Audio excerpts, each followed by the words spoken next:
اب ظاہر ہے خیال آتا ہے یار تو پھر اپنے آپ کو تسلی بھی دے رہے ہیں اب مر جائیں گے نا, کیا ہو گیا, مر جائیں گے نا. اچھا ہے پہلے پتہ چل گیا, توبہ استغفار اور جو ہے نا ایک آخری 4 شادیوں پہ زبردست بیان کر کے مر جاؤں گا, کوئی مسئلہ نہیں. ابھی تو ڈر ہوتا ہے, عورتیں پریشان ہوتی ہیں, لوگ ملامتیں کرتے ہیں, تو مر جائیں گے تو جو مرضی کرتے رہو بھائی تم. تو میں نے کہا کوئی مسئلہ نہیں, آخری بیان میرا غیرت کے تانے دوں گا, بے غیرت معذرت کے ساتھ کہ تمہیں شرم نہیں آتی یار, اتنا ہو گیا بولتے ہوئے اب تو میں نے کہا یہ کر گئے اور روحانی عاملوں کی طبیعت سے دھو گے نا ان کو, جو میرے جن کو میں سمجھتا ہوں معاشرے کی ضرورت ہے. وہ خیر انہوں نے پھر رپورٹ دی, انہوں نے کہا بھائی مسئلہ یہ تھا کہ وہ یہی ہوا تھا کہ آپ پہ ہیپاٹائٹس کا حملہ ہوا تھا, لیکن وہ اللہ کا شکر ہے وہ آپ کی باڈی نے ہی وہ خود سے ایسی وہ چیزیں پیدا کی ہیں کہ وہ اس کو دبا دی. انہوں نے کہا اب آپ کو مبارک ہو, انشاءاللہ آپ پہ ہیپاٹائٹس کا حملہ کبھی بھی انشاءاللہ نہیں ہوگا, آپ کی باڈی میں دفاع اتنا پیدا ہو گیا ہے کہ وہ آپ پہ نہیں ہوگا انشاءاللہ. تو کہہ رہے وہ یہ تھا ذرا ہمیں اس میں دیر لگ رہی تھی اس لیے. اب دیکھو مجھے تو پتہ ہی نہیں کب حملہ ہوا ہے. جیسے آپ جب گاڑی کی سپیڈ بڑھاتے ہو تو آپ کو نہیں پتا چلتا کہ چوتھا کب لگ رہا ہے اور 5واں گیئر کب لگ رہا ہے, بلکہ اس میں پھر بھی تھوڑا سا اندازہ ہو رہا ہوتا ہے. جو آٹومیٹک گاڑی ہے نا, جب اسپیڈ بڑھتی ہے تو ایک دم ہلکی ہو جاتی ہے گاڑی اس سے, لیکن یہاں تو اتنا بھی ایسا آٹومیٹک سسٹم ہے کہ رپورٹ سے پتا چلا کہ بھائی حملہ ہوا اور باڈی نے اس کا دفاع بھی کر لیا. ہمیں تو نہ حملے کا پتا چلا بھائی کب ہیپاٹائٹس کا مجھ پہ حملہ ہوا اور کب باڈی نے اس کے خلاف فائٹ کر کے اس پہ قابو پایا. ہمیں تو یہ رپورٹ نہ آتی تو قیامت تک پتا بولو بھائی نہیں چلتا. انہوں نے کہا آپ کو نہیں ہوگا انشاءاللہ, اور نہ آپ کو جھوٹا پیا آپ کا اس کو بھی نہیں ہوگا. انہوں نے کہا یہ ایسے نہیں لگتی, یہ خون سے لگتی ہے بیماری. انہوں نے کہا لیکن آپ نے بلڈ کسی کو دیا اور اس کی باڈی میں یہ جراثیم جائیں گے اور اس کی باڈی نے اگر فائٹ نہیں کر سکا تو اس کو ہو جائے گا, اس لیے آپ ساری زندگی کسی کو بلڈ نہیں دے سکتے, بس یہ پابندی ہے آپ پر اور کوئی پابندی نہیں ہے. ہم نے کہا چلو عزت رہ گئی, ورنہ ہر دوسرے دن کو ایسا بلڈ چاہیے, نہیں دو تو لوگ بولتے ہیں کہ یار ادھر بیان کرتے ہیں انسانیت کی خدمت ہے. تو ایسے تو میرا بلڈ کوئی نہیں لے رہا, لیکن ویسے جو میرا بلڈ چوستے ہیں نا لوگ, وہ بالٹیاں بھر بھر کے. ابھی ایسے ہی عصر کے بعد ایک صاحب آئے ملنے کے لیے, وہ گئے ہیں, دوسرے آگے بیٹھ گئے, وہ ابھی گئے نہیں ہے, تیسرے آگے بیٹھ گئے. ابے بھائی کس سے کیسے ملے یار آدمی, اللہ کے بندو تھک جائے گا. اس طرح سے الحمدللہ چوس رہے ہیں خون. تو بھائی ایسا نہ ہو کہ لگ جائے کچھ, ٹھیک ہے نا, بددعا نہ لگ جائے کم از کم. تو میں جو اصل بات بیان کر رہا ہوں, ایسے بہت ساری چیزیں ہوں گی, آپ کے ساتھ بھی ہو سکتا ہے ہوا ہو, کوئی اور بیماری نے حملہ کیا ہو لیکن آپ کی باڈی اس پہ. تو وہ جو ڈاکٹر ہارون یحییٰ تھے نا, انہوں نے بڑی زبردست بات کی. انہوں نے کہا 24 گھنٹے جراثیم ہم پہ حملہ کر رہے ہیں, 24 گھنٹے, اور 24 گھنٹے ہماری باڈی کے جراثیم ان سے لڑ رہے ہیں, اور ایک محاذ پہ نہیں درجنوں محاذوں پہ لڑ رہے ہیں. ہر وقت کی جنگ ہے یہ. یہی وجہ ہے کہ جیسے ہی ہماری ڈیتھ ہوتی ہے فوراً ہماری باڈی سڑنا شروع. کیوں؟ اس لیے کہ اب جب باہر کے جراثیم حملہ کرتے ہیں تو اندر کے جراثیم حملہ کرنے کے قابل نہیں رہتے. 24 گھنٹے میں لاش سے سڑی ہوئی بدبو آنا شروع ہو جاتی ہے. تو وہ جو لاش خراب ہوتی ہے نا, جو جرمز حملہ کرتے ہیں وہ اب بھی کر رہے ہیں, لیکن ابھی ہم خراب بولو نہیں ہو رہے. وہ اب بھی کر رہے ہیں, جو ہمارے گوشت کو سڑانے کی فکر میں لگے ہوئے ہیں, گوشت کو کھانے میں لگے ہوئے ہیں, سڑانے میں لگے ہوئے ہیں, ہر چیز کو خراب کرنے میں لگے ہوئے ہیں. لیکن ابھی کیا ہے, وہ جتنی پاور سے حملہ کر رہے ہیں ہماری باڈی بھی اتنی, جو اس میں ریزسٹنٹ پاور ہے وہ اس سے بھی زیادہ ہے. وہ ہماری باڈی کے جراثیم توپے لے کے مقابلہ. جس دن ہم مرے تو ہمارے جراثیم بھی ہمارے ساتھ ان کی توپوں سے بھی وہ بھی مر گئیں. تو دیکھو 24 گھنٹے نہیں لگتے سڑنے میں انسان, 24 گھنٹے میں اللہ بتاتے ہیں یہ ہے تو اصل تو تیری اوقات یہ. تو میں نے اندر جراثیم ڈالے ہوئے تھے فائٹ کرنے کے لیے, ان کو بارود دیا ہوا تھا, دھاڑ دھاڑ آپس میں کیا ہو رہی تھی, فائرنگ ہو رہی تھی. جیسے اللہ نہ کرے ابھی 1000 کلومیٹر پہ آرمی ہے, وہ اگر بارڈر چھوڑ دے تو کتنا ٹائم لگے گا انڈیا کو گھسنے میں؟ 24 گھنٹے میں ملک کا بیڑا ایسا ہی ہے نا, بیڑا غرق ہو جائے گا ملک کا. تو ہر وقت کی فائٹ ہو رہی ہے, ہمیں نہیں پتا ہے. بارڈر پہ سب کچھ ہر وقت وہ ادھر روک کے رکھے ہیں, انہوں نے ادھر ہمارے والوں کو روکا ہوا ہے. بالکل ایسے ہی اور وہ تو مینوئل ہے, آٹومیٹک نہیں ہے, وہاں تو باقاعدہ فوجیں بھیجی جاتی ہیں, بٹھایا جاتا ہے. اندر کا سسٹم اللہ نے بنا کے سافٹ ویئر ڈال دیے ہیں, آٹومیٹکلی کام کر رہے ہیں, پتہ ہی نہیں چلتا. ادھر سے فلاں چھینکا, اس کے جراثیم گئے, ادھر سے ہماری باڈی نے اس کو باہر نکال دیا یا مار دیا, جان سے مار دیا اس کو. ایسا خاندانی سسٹم اللہ نے بنایا ہے. اور یہ بھی عجیب بات میں آپ کو بتاؤں, دیکھو آپ نے دیکھا ہوگا کچھ لوگ بہت اچھا کھاتے ہیں, شکل پھر بھی اچھی نہیں ہوتی معذرت کے ساتھ, ہیں کیا خیال ہے؟ کچھ بہت خراب کھا رہے ہوتے ہیں, پھر بھی بہت بال بڑے گھنے ہوں گے, ان کے چمک رہے ہوں گے. یہ بھی اس لیے کہ ہماری باڈی آٹومیٹک سسٹم ہے اس کا, وہ مینوئل نہیں ہے. بالوں میں گندھک ہوتی ہے, سلفر ہوتا ہے, تو اب آپ نے بالوں کو خوبصورت بنانا ہے. فش میں ہوتا ہے نا یہ, تو فش آپ نے کھانا شروع کی, کیا سب کے بال خوبصورت ہو جاتے ہیں؟ تھوڑا سا فرق پڑے گا, زیادہ نہیں پڑتا. اور ایک آدمی ہے جو کریلے کھا رہا ہے صبح شام, بال اس کے, وجہ کیا ہے؟ یہ بھی اللہ نے باڈی میں نا آٹومیٹک سسٹم لگایا ہوا ہے کہ اللہ نے اس کو خوبصورت بنایا ہے, تو اس کی خوبصورتی کو مینٹین رکھنے کے لیے جن جن چیزوں کی ضرورت ہے, اور جہاں ضرورت ہے, روٹی جب ہم کھائیں گے تو باڈی وہ تمام چیزیں وہاں سے کھینچ کے اپنی اپنی جگہ پر اپنے ڈپارٹمنٹ میں خود بخود پہنچا دے گی. سمجھ رہے ہیں؟ وہ خالی روٹی پہ ہی بہت اچھے سیٹ ہوئے ہوتے ہیں, ٹھیک ہے نا. اور ایک آدمی مچھلی کھا کھا کے, مچھلی کے کیپسول کھا کھا کے پھر بھی گنجا ہے, وہ بال خوبصورت تو دور کی بات, اگ ہی نہیں رہے. فرق پڑتا ہے گولیاں کھانے سے, لیکن زیادہ نہیں پڑتا. گاڈ گفٹڈ اس میں, یعنی اللہ کی طرف سے جو گفٹ, قدرتی جو تحفہ ملا ہوتا ہے نا, وہ زیادہ مؤثر ہے اس میں. لمبے قد, چھوٹے قد, یہ سب آٹومیٹک سسٹم ہے. میری ایک چھوٹی بچی نا, وہ اس کے ٹونسل سے بیمار رہنے لگی تھی, وہ خیر علاج ہوا اس کا, تو کھاتی بھی بہت کم تھی. میں نے ڈاکٹر سے کہا, میں نے اس کا قد نہ چھوٹا رہ جائے. ڈاکٹر نے کہا قد نہیں چھوٹا رہے گا. انہوں نے کہا یہ اللہ نے ایسا سسٹم بنایا جس نے لمبا ہونا ہے نا, وہ تھوڑا بھی کھائے گا وہ لمبا ہو جائے گا, وہ لمبا ہوگا. اور جو کمبخت, معذرت کے ساتھ کمبخت تو نہیں کہنے چاہیے, جو جس کو اللہ نے چھوٹے رہنے کے لیے بنایا ہے, وہ جائیدادیں بھی کھا جائے گا, وہ لمبا نہیں ہوگا.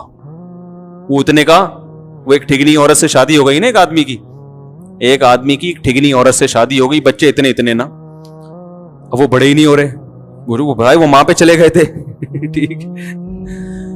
تو وہ ماں بچوں کو کہہ رہی ہے کہ کھانا کھا لو بیٹا, جلدی جلدی کھا لو, بڑے ہو جاؤ. تو وہ کہہ رہے یہ بڑے نہیں ہوں گے, یہ اتنے کے اتنے ہی رہیں گے. کہہ رہے ان کے ساتھ کے پودے لایا تھا, وہ بڑے ہو گئے, یہ کم بخت اتنے کے اتنے ہی ہیں. وہ پودے اتنا کھا نہیں رہے, اس کو تم کو دیکھو کہاں تک نکل گئے وہ.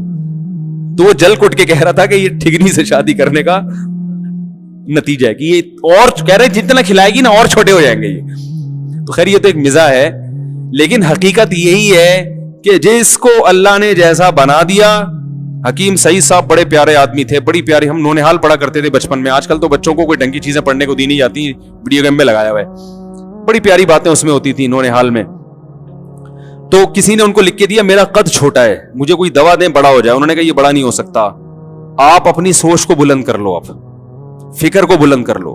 قد کے لحاظ سے آپ چھوٹے ہو, کارنامے آپ کے بلند. یہ مینوئل ہے, یہ آٹومیٹک.